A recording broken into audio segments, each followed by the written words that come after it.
দুষ্কৃতিৰ দ্বাৰা ঘটা দুৰ্ভাগ্যজনক ঘটনাক গৰিহণা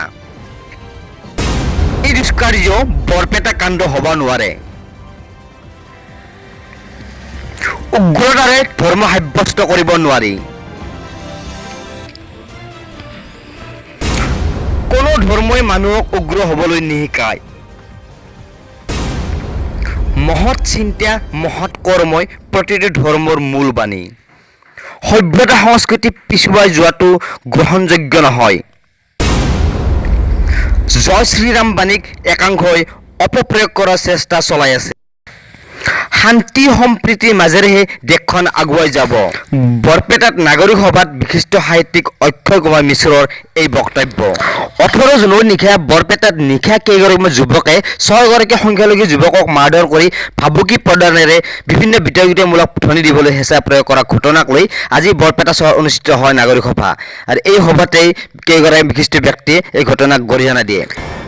ঈশ্বৰ আল্লাহৰ নামত একাংশই ব্যৱসায় আৰু ৰাজনীতি কৰি থকা বুলি বিশিষ্ট চিকিৎসক আহমেদ জাদিদে কয়।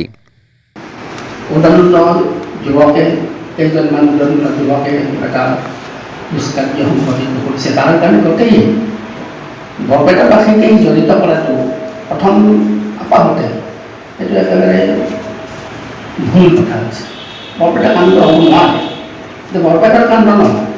তেনেকুৱা একাংশ হেৰিয়ে কৰিছে, কিন্তু এই যিটো দুষ্কাৰ্য কৰিছে এইটো নিশ্চয় নিন্দনীয়, তাত কোনো সন্দেহ নাই। কিন্তু চিন্তাপূৰ্ণ বা উত্তৰ্ণ 2-4জন লোকেই কেতিয়াবা সামাজিক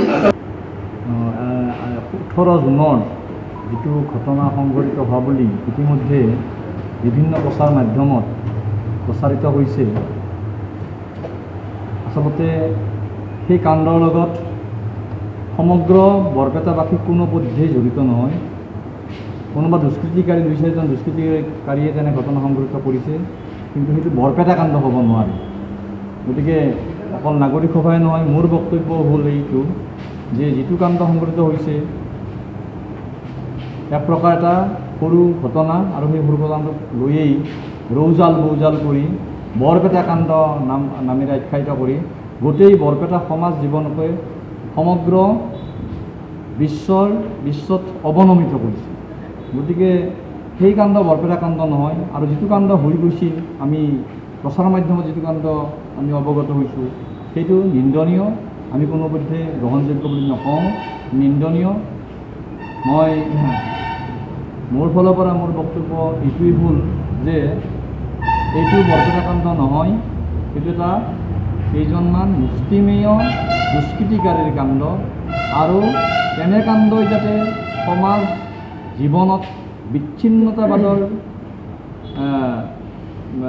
বীজ ছটিয়াই দিব নোৱাৰে, তাৰ বাবে আমি সকলোৱে সচেতন হ'ব লাগিব। আৰু অদূৰ ভৱিষ্যতেও যাতে এনেধৰণৰ বিষবাষ্প বিয়পাই দিয়া শক্তিক আমি প্ৰতিহত কৰিবলৈ আগবাঢ়ি আহিব, সংগঠিত হ'ব লাগিব, আগবাঢ়ি আহিব।